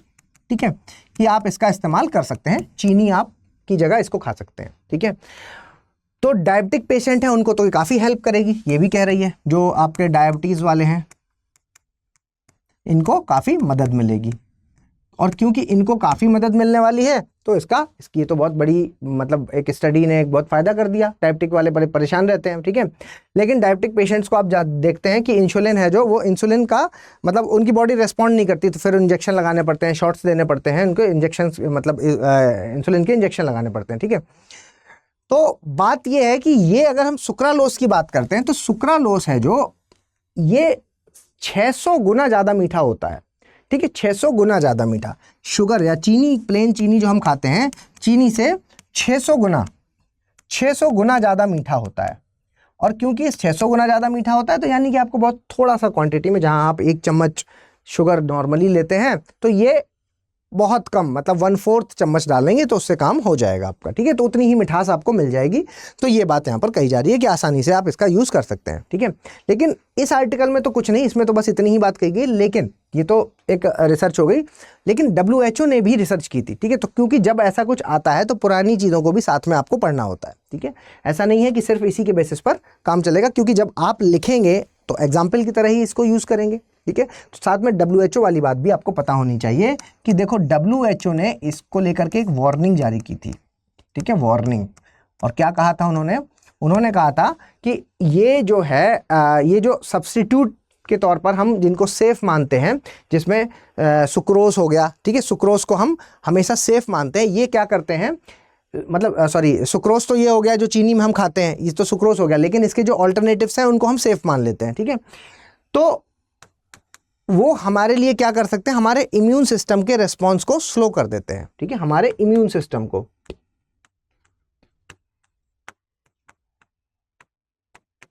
स्लो कर देंगे। ठीक है, इम्यून सिस्टम को हमारे स्लो कर देते हैं। ठीक है, तो हम क्योंकि सुक्रोज को तो हम सेफ मानते हैं तो चीनी हम नॉर्मली खाते हैं। ठीक है, लेकिन ये जो सुक्रालोस है, जिन लोगों को डायबिटीज़ है वो लोग क्या है कि सुक्रालोस और ये सब चीज़ें खाते हैं। तो बात यह है कि ये सब क्या कर सकता है, हमारे इम्यून सिस्टम पर असर डालेगा। ठीक है, तो ये चीज़ आपको ध्यान रखनी है यहाँ पर। तो इसको ऑल्टरनेट के लिए जो इन्होंने कहा था कि ये ऑल्टरनेट है जो वो सेफ़ नहीं है। स्पेशली उन्होंने जो 3 नाम लिए थे वही 3 नाम है ये जो मैंने इस स्लाइड में आपको दिखाए। यहाँ पर तो पूरी एक लिस्ट है जो इनके सब्स्टिट्यूट माने जाते हैं उनको लेकर के, लेकिन इसमें आप ये याद रख लीजिए, सेक्रीन हो गया। ठीक है, इसके अलावा सुक्रालोस हो गया, और ये आपका एस्पर्टेम हो गया। ठीक है, एस्पर्टेम 200 गुना ज़्यादा, सुक्रालोस आप देख लीजिए, ये देखिए 100 गुना। ठीक है, वो 600 गुना ज़्यादा है सुक्रालोस। ठीक है, तो ये चीज़ है जो वो अनसेफ कही थी, और एक मतलब WHO ने इनका जो है वो जिक्र पहले कर रखा है कि ये अनसेफ है। इसके लिए उन्होंने क्या कहा था, कार्डियोवास्कुलर डिसीज़, मतलब हार्ट अटैक वगैरह ये सब हो जाएगा, है ना। कार्डियो वाली डिसीज़ हैं जो वो हो जाएंगी, कार्डियो वाली बीमारियाँ, किडनी से संबंधित बीमारियाँ, किडनी से संबंधित बीमारियां हैं जो वो भी हो सकती हैं। इम्यून सिस्टम स्लो हो सकता है, इवन कैंसर तक के लिए कहा था कि कैंसर भी हो सकता है इनसे। ठीक है, तो ये एक भी आपको ध्यान रखना होगा कि एक तरफ इनको सेफ बताया जा रहा है, लेकिन WHO ने अभी तक इनको सेफ जारी नहीं किया है। ठीक है, चलिए आगे बढ़ते हैं। और चंद्रयान 3 की टीम को लेकर के अभी हाल ही में क्या हुआ है कि हाल ही में अभी विज्ञान पुरस्कार, राष्ट्रीय विज्ञान पुरस्कार हैं जो वो उनकी घोषणा हुई है। ठीक है, ये देख पा रहे हैं आप कि 33 नेशनल विज्ञान पुरस्कार यानी कि राष्ट्रीय विज्ञान पुरस्कार हैं जो वो दिए गए हैं। और कब दिए जाएंगे, नेशनल साइंस डे। कब होता है भाई ये नेशनल साइंस डे, ये होता है 23 अगस्त को। क्यों होता है, क्योंकि चंद्रयान 3 है जो उसकी सेफ लैंडिंग हुई थी मून पर। ठीक है, तो हमारे जो चंद्रयान है की सेफ लैंडिंग,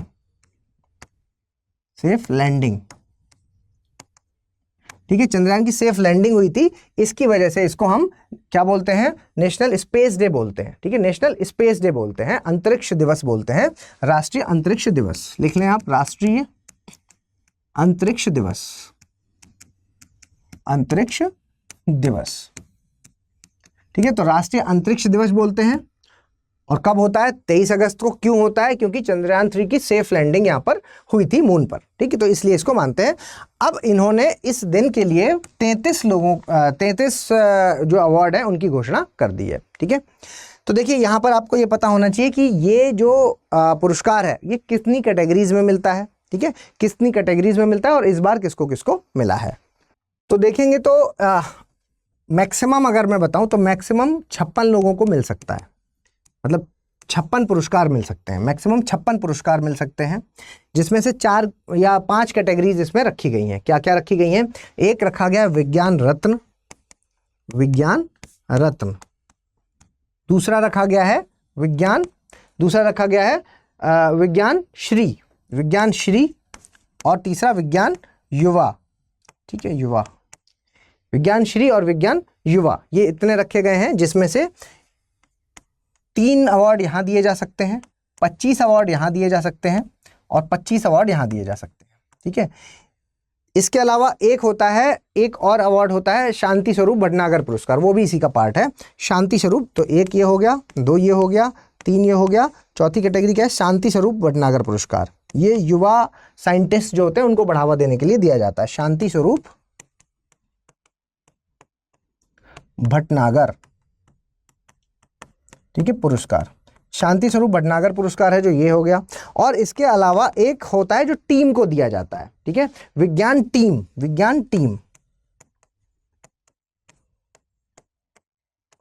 ठीक है, विज्ञान टीम, ये मैक्सिमम 3 लोगों को दिया जा सकता है, मैक्सिमम 3 लोगों की टीम को दिया जा सकता है। ठीक है, तो इस बार की अगर बात करें तो भारत रत्न इस बार, ठीक है, इस बार किसको किसको मिलेगा, यहां पर मिलेगा एक व्यक्ति को। कौन है वो एक व्यक्ति, एक व्यक्ति है जो वहां पर वो हमारे IISc के डायरेक्टर रह चुके हैं, नाम है गोविंद राजन पद्मनाभन, गोविंद राजन पद्मनाभन। तो ये एक व्यक्ति हैं जो इनका नाम है गोविंद राजन पद्मनाभन।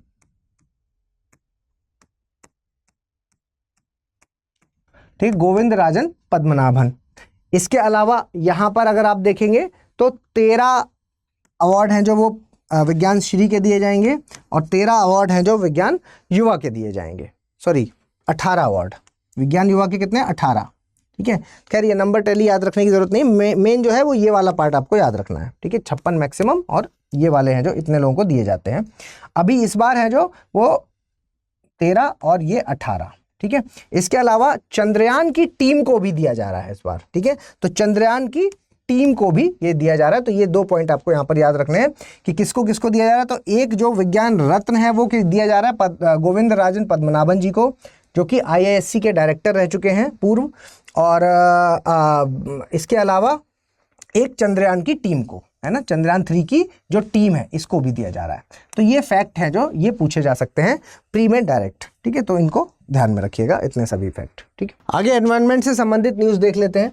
क्या है भाई, न्यूज है कि 3 Indian ocean structures named Ashok, Chandragupta और कल्पतरु। ठीक है, तो नामकरण के लिए प्रपोज किया गया है क्या क्या, अशोक, चंद्रगुप्त और कल्पतरु। तो कौन से स्ट्रक्चर्स को, इंडियन ओशन के भीतर जो स्ट्रक्चर हैं वो। ठीक है, ऐसा नहीं है कि पहली बार है, पहले भी कुछ नामकरण है जो कुछ स्ट्रक्चर्स के किए गए हैं। क्या है, NK पनिक्कर एक, ठीक है, एक है CV रमन और तीसरा DN वाडिया। ठीक है, तो पहले जो स्ट्रक्चर्स थे उनके नाम किस पर, एक फिजिसिस्ट है CV रमन के नाम पर, एक NK पनिक्कर के नाम पर, ये ओशनियोग्राफर है, और एक जियोलॉजिस्ट है DN वाडिया। ठीक है, इनके नाम पर पहले भी जो है वो नाम है जो वो दिए जा चुके हैं। अब न्यूज़ के बारे में थोड़ा सा देख लेते हैं कि हिंद महासागर के स्थित 3 पानी के नीचे, तो पहले तो ये कंफ्यूजन नहीं होना चाहिए कि किसी आइलैंड वगैरह के नाम बदले गए हैं, पानी के भीतर हैं ये स्ट्रक्चर्स। ठीक है, जिनके नाम है जो वो प्रस्तावित किए हैं अभी भारत ने। ठीक, मौर्य वंश के शासकों के नाम पर 2, एक अशोक सी माउंट और चंद्रगुप्त रिज। अशोक सीमाउंट और चंद्रगुप्त रिज का नाम रखा गया है, और एक कल्पतरु रिज। ठीक है, तो ये रिज क्या है, रिज मतलब पर्वतमाला आप मान लीजिए, है ना, और ये पर्वत मान लीजिए, सी माउंट मतलब पर्वत। अभी इनको भी देख लेंगे, यही क्वेश्चन बन सकता है, क्योंकि एक ये कटक या फिर पर्वतमाला कुछ भी लिख सकते हैं इस पर। ठीक है, ये तीसरी रचना है जिसके लिए अंतर्राष्ट्रीय हाइड्रोग्राफिक संगठन, ठीक है, किसने, अंतर्राष्ट्रीय हाइड्रोग्राफिक संगठन है, और यूनेस्को के अंतर सरकारी महासागरीय आयोग ने हाल ही में भारत द्वारा प्रस्तावित नामों को सम्मानित किया है। ठीक है, कुल मिलाकर के अब हिंद महासागर में 7, ठीक है, 7 संरचनाएं हैं जिनका नाम मुख्य रूप से भारतीय वैज्ञानिकों के नाम पर रखा गया है, या हिंद महासागर के इस क्षेत्र में भारत द्वारा प्रस्तावित नाम है। तो टोटल कितने हैं भाई, टोटल 7 याद रखना, ये पूछा जा सकता है प्री में, टोटल है 7। ठीक है, जिसमें से कुछ है जो वो वैज्ञानिकों के नाम पर है और कुछ या फिर भारत ने प्रस्तावित किए हैं वो है। ठीक है, इसके अलावा हाल ही में नामित तीनों संरचनाओं की खोज है जो वो राष्ट्रीय ध्रुवीय और महासागर अनुसंधान केंद्र, ये नाम याद रखेंगे आप लोग। ठीक है, ये नाम याद रखेंगे, राष्ट्रीय ध्रुवीय और महासागर अनुसंधान केंद्र गोवा में है, ये गोवा के समुद्र विज्ञानियों द्वारा की गई थी। ठीक है, इसके अलावा ये हिंद महासागर के दक्षिण पश्चिम भारतीय रिज क्षेत्र में, दक्षिण पश्चिम भारतीय रिज क्षेत्र में स्थित है, और एक अंतर्राष्ट्रीय सर्वेक्षण अन्वेषण कार्यक्रम के दौरान खोजे गए थे। ठीक है, तो खैर ये वाला पॉइंट आपको याद रखने की जरूरत नहीं है, लेकिन ये आप एक याद रखेंगे, और टोटल 7 है, ये याद रख लीजिए। ठीक है, अब आगे देख लेते हैं इन नाम क्या है, नाम क्या है, बस ये याद रख लीजिए। तो देखो 3 नाम है बेसिकली, एक आपको क्या एक याद रखना है, क्या 3 नाम है, अशोक सी माउंट यानी कि अशोक पर्वत, चंद्रगुप्त रिज और कल्पतरु रिज। ठीक है, तो अब ये रिज और सी माउंट क्या होता है ये एक बार देख लेते हैं। देखिए, सी माउंट या फिर समुद्री पर्वत की अगर बात करें तो समुद्री पर्वत की अगर बात करें तो क्या होता है, नुकीला होता है। पठार पर्वत में यही तो अंतर है, पठार कैसा होता है, टेबल टॉप जैसा होता है, यही एक डिफरेंस है। ठीक है, तो समुद्री पर्वत की नुकीली चोटियों वाले पर्वत होते हैं जो समुद्र तल के ऊपर उठते हैं, है ना, मतलब ज्वालामुखी संरचना हुई होगी। ठीक है, तथा महासागर की सतह तक नहीं उठते। ठीक है, मतलब नीचे तो उठते हैं, नीचे से ऊपर तो उठते हैं, लेकिन सतह तक ऊपर तक नहीं आ पाते, मतलब पानी के ऊपर नहीं आ पाते, सतह से ऊपर उठते हैं, पानी के भीतर ही रहते हैं। ठीक है, तो ये मूलतः ज्वालामुखी होते हैं, है ना, ज्वालामुखी हुआ और नीचे स्ट्रक्चर बन गया, जैसा हमारा आप एग्जाम्पल में क्या ये देख लीजिए, हवाई द्वीप का विस्तार जिसे एम्परर सी माउंट के नाम से जाना जाता है, ये एक एग्जाम्पल हो जाएगा यहाँ पर। ठीक है, तो समुद्री पर्वत की अगर बात करें तो 3000 से 4500 मीटर ऊंचे हो सकते हैं ये। ठीक है, तो ये समुद्री पर्वत हो गया। महासागरीय कटक की अगर बात करेंगे तो ये क्या होता है, मध्य महासागरीय रिज एक पानी के नीचे की पर्वत श्रृंखला है जो प्लेट टेक्टोनिक द्वारा निर्मित हुई है ना, रिज एक लंबी पर्वत श्रृंखला, ठीक है, एक लंबी पर्वत श्रृंखला जो कि प्लेट्स के टकराने की वजह से हुई है। ठीक है, और यह पर्वतों की 2 श्रृंखलाओं से बना है जो एक बड़े अवसाद से विभाजित है। ठीक है, पर्वत श्रृंखलाओं की चोटियां 2500 मीटर तक ऊंची हो सकती हैं और कुछ तो समुद्र की सतह से भी ऊपर तक पहुंच सकती हैं। एग्जाम्पल में आप इसको मध्य अटलांटिक रिज को ले सकते हैं। ठीक है, तो ये एक छोटा सा डिफरेंस है जहां से हो सकता है कि क्वेश्चन इस बार पूछ लिया जाए। अगला क्या है भाई, Andhra Pradesh seeks Karnataka's helps to address human elephant conflict. देखिए, मानव और हाथी का संघर्ष, इवन मानव पशु संघर्ष भी काफी चर्चा में रहता है। क्यों? क्योंकि कई बार क्या होता है कि मानव बस्तियां और पशु ये एक दूसरे के जगह पर आ जाते हैं, और जब एक दूसरे की जगह पर आते हैं तो संघर्ष होता है, और फिर जनरली किसकी मृत्यु होती है, जानवर की वहां पर मृत्यु हो जाती है। ठीक है, तो इसको रोकना बहुत ज़रूरी है, क्योंकि हाथियों के मामले में ये चीज़ काफ़ी ज़्यादा देखी गई है।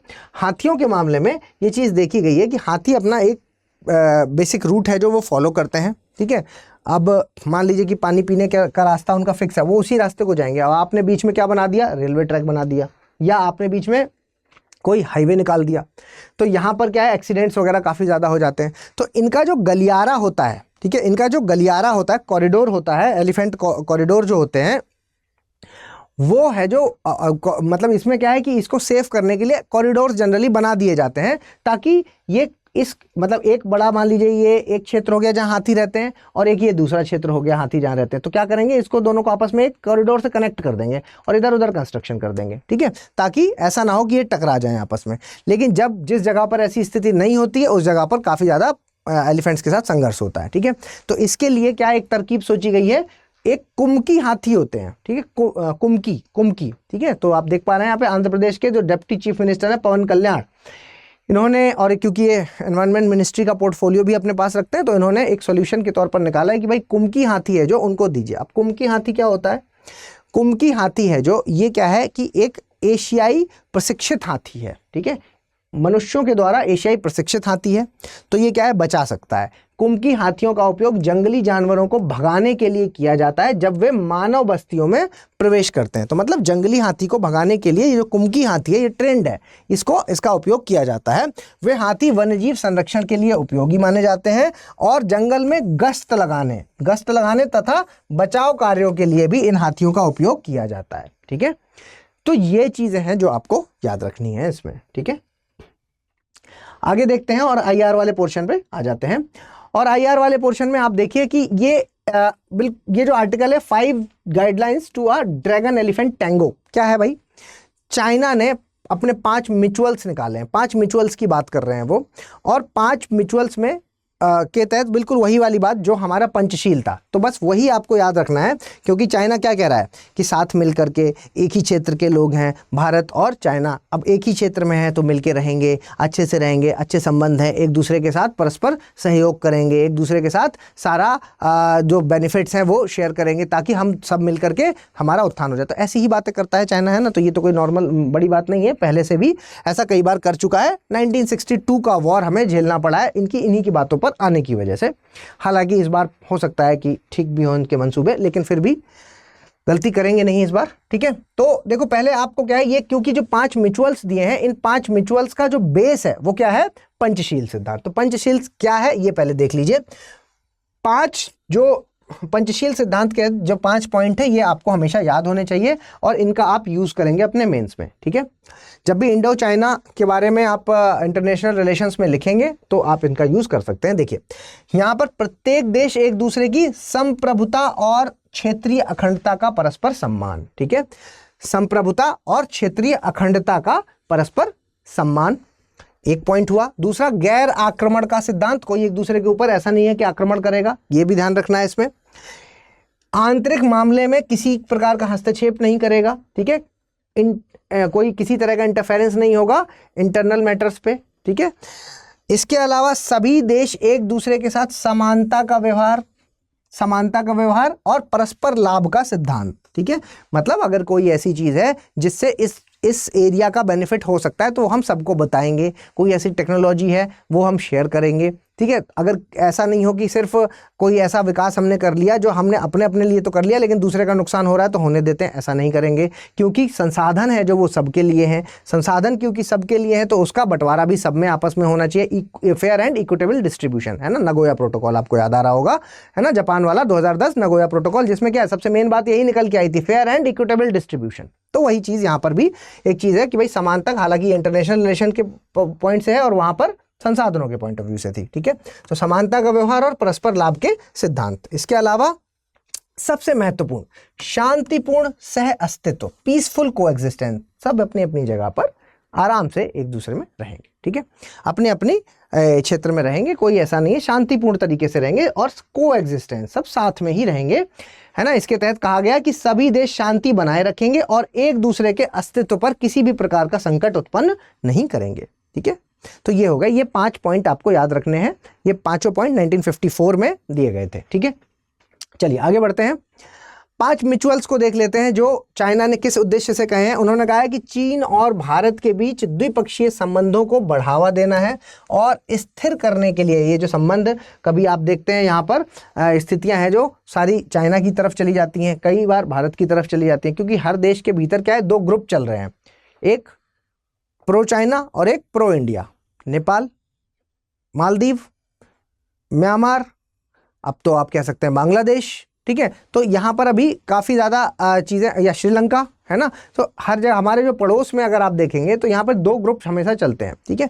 तो उसी चीज़ को लेकर के कह रहे हैं कि चीन और भारत के बीच द्विपक्षीय संबंधों को बढ़ावा देना है और उनके संबंधों को स्थिर रखने के लिए मार्गदर्शक सिद्धांतों के रूप में ये कार्य करेंगे। 5 म्यूचुअल्स क्या है भाई? 5 म्यूचुअल्स: परस्पर सम्मान, परस्पर समझ, परस्पर विश्वास, परस्पर समायोजन और परस्पर उपलब्धि, ठीक है। तो ये पांचों आप रट लीजिए और जहां भी जरूरत पड़े तो वहां पर इनको आप जरूर डाल दीजिए, ठीक है। ये हालांकि वही, अलग नहीं है, पंचशील है जो, और ये जो 5 म्यूचुअल्स हैं इनमें कुछ अलग नहीं है, लेकिन बस नाम बदल दिया गया है और ये इस बार चाइना की तरफ से प्रमोट किए गए हैं, ठीक है।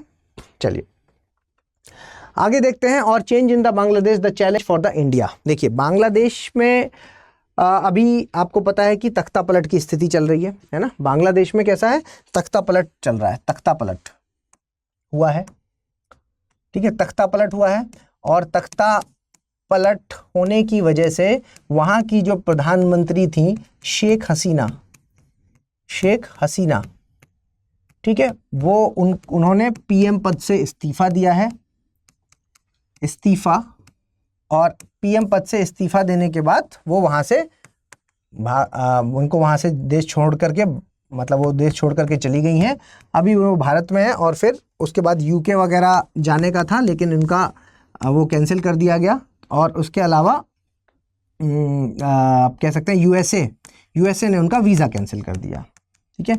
यहाँ पर इन्होंने कह दिया कि ये एज ए असाइलम की तरह तो नहीं आ सकती, मतलब उनको वहाँ पर शरणार्थी की तरह नहीं आ सकती वो। हाँ, उनके वहाँ पर रिलेटिव्स हैं क्योंकि, तो उन रिलेटिव्स के थ्रू आप कह सकते हैं कि वो दूसरे पर्पस से जा सकती हैं, ठीक है। तो ये स्थिति है, लेकिन अभी वहाँ की जो स्थिति है वो काफ़ी ज़्यादा गंभीर हो चुकी है, ठीक है। मोहम्मद यूनुस, जिनका नाम आप अब तक सुन चुके होंगे, मोहम्मद यूनुस हैं जो, वो एक अर्थशास्त्री है, या माइक्रो फाइनेंसिंग का उन्होंने एक बहुत बढ़िया कॉन्सेप्ट दिया, जिसके उनको एक बार क्या है नोबेल पीस प्राइज़ भी मिल चुका है। और अब उनसे कहा जा रहा है कि भाई जब तक हमारी चुनी हुई सरकार नहीं बन जाती तब तक आपको क्या है कि ये देश संभालना है, ठीक है। तो इसके लिए आंतरिक सरकार बनाने के लिए उनको इनवाइट भी किया गया है, ठीक है। खैर, तो ये तो वहाँ की बातचीत हुई। वहाँ पर जो अगर हम देखेंगे तो देखिए पहली बार ऐसा नहीं है कि ये वाली स्थिति, जो विरोध वाली स्थिति पहली बार उत्पन्न हुई है। 2009 में भी ये स्थिति उत्पन्न हुई थी। 2009 में जब ये स्थिति उत्पन्न हुई थी तब उस वक्त भी क्या कंडीशन थी? जब 2009 में ये उत्पन्न हुई थी तब उस वक्त जो चुनाव को लेकर के था कि भाई चुनाव के अगेंस्ट जब चुनाव हुए थे तो फिर उन लोगों ने उनका अपोज किया था, लेकिन उस वक्त काफ़ी आसानी से कंट्रोल कर लिया था। कंट्रोल करने का रीज़न क्या था कि देखो वहाँ पर जो छात्र थे उनका समर्थन था, महिलाओं का समर्थन था, ठीक है, महिलाओं का समर्थन था, या आप ये कह सकते हैं कि वहाँ पर उस समय जो आर्मी है उसका इंटरफेरेंस नहीं था, ठीक है। तो इनको आसानी से मैनेज कर लिया गया था। लेकिन अगर हम अभी की बात करेंगे, अभी इस वक्त जैसे ही चुनाव हुए तो आपने देखा कि अपोजिशन ने बॉयकॉट कर दिया, और अपोजिशन ने जब बॉयकॉट कर दिया तो एक मैसेज क्या चला गया कि ये जो सरकार है वो गलत तरीके से चुनी हुई है, ठीक है, इसको यहाँ पर होना ही नहीं चाहिए। तो सब इनके अगेंस्ट रहा। तो इस वक्त आर्मी का भी इंटरफेरेंस बढ़ गया, आर्मी का इंटरफेरेंस बढ़ा हुआ है। छात्र अगेंस्ट में है, क्यों? क्योंकि वहाँ पर आरक्षण वाला मामला, ठीक है, छात्रों के आरक्षण वाला मामला, क्योंकि वहाँ पर इन्होंने आरक्षण दिया किसको? स्वतंत्रता सेनानियों को, और इसलिए छात्र अगेंस्ट में आ गए कि भाई हम भी तो हैं, सिर्फ स्वतंत्रता सेनानियों को क्यों आरक्षण दिया जा रहा है। हालांकि वो सुप्रीम कोर्ट ने खारिज किया और इन्होंने भी एक्सेप्ट कर लिया था, लेकिन रोष इतना ज़्यादा था, इतना ज़्यादा वहाँ पर विरोध हो चुका था कि वो उसको मैनेज कर पाना काफ़ी ज़्यादा मुश्किल हो गया, ठीक है। इसके अलावा अब जो मतलब यहाँ पे, क्योंकि आर्टिकल आपने पढ़ा तो उसमें आपने ये भी देखा होगा कि भाई भारत के लिए किस तरह से चुनौती है, तो ये तो उनके देश में हो रहा है।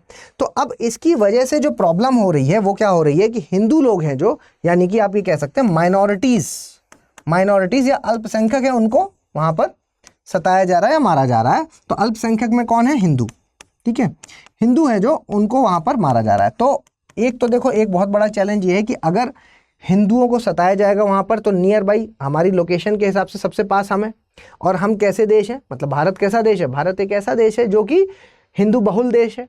तो क्योंकि मेजॉरिटी यहाँ हिंदू है तो हिंदू कहाँ आना प्रेफर करेंगे? भारत में, ठीक है। तो एक चीज़ क्या हो सकती है कि यहाँ पर प्रवासन की समस्या, मतलब हैवी माइग्रेशन देखने को मिलेगा।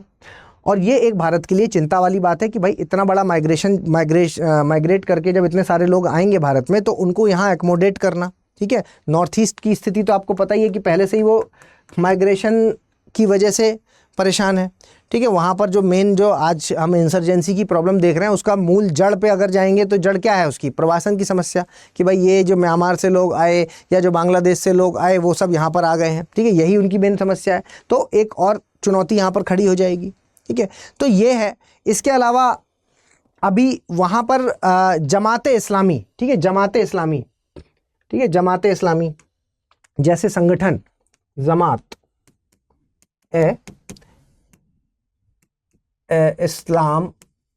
इस्लामी, ठीक है, जमात इस्लामी जैसे जो संगठन है वो सक्रिय है। और ये सक्रिय होना कैसे भी ठीक नहीं है, किसी भी देश के हिसाब से ठीक नहीं है, क्योंकि इस तरह के जो आप कह सकते हैं आतंकी संगठन है, इनके होने की वजह से चाहे कोई भी सरकार हो, किसी भी सरकार के लिए उस देश के हिसाब से ये चीज़ें ठीक नहीं है, ठीक है। और इसके चलते अगर इस आर्टिकल में जो दिया है कि यूएन में एक बार भारत ने ये बात उठाई थी कि जो भी नॉन अब्राहमिक रिलीजन है, ठीक है, गैर अब्राहम धर्म, ठीक है, गैर अब्राहमिक धर्म है, वो क्या है, उनके खिलाफ क्या हो रहा है, उनके खिलाफ क्या है कि मतलब जो भी नॉन गैर अब्राहमिक धर्म है उनके खिलाफ धार्मिक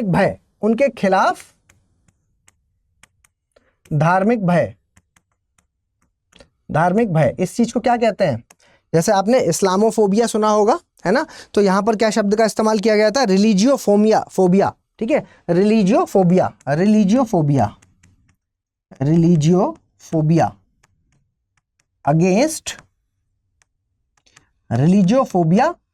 अगेंस्ट नॉन अब्राहमिक रिलीजन,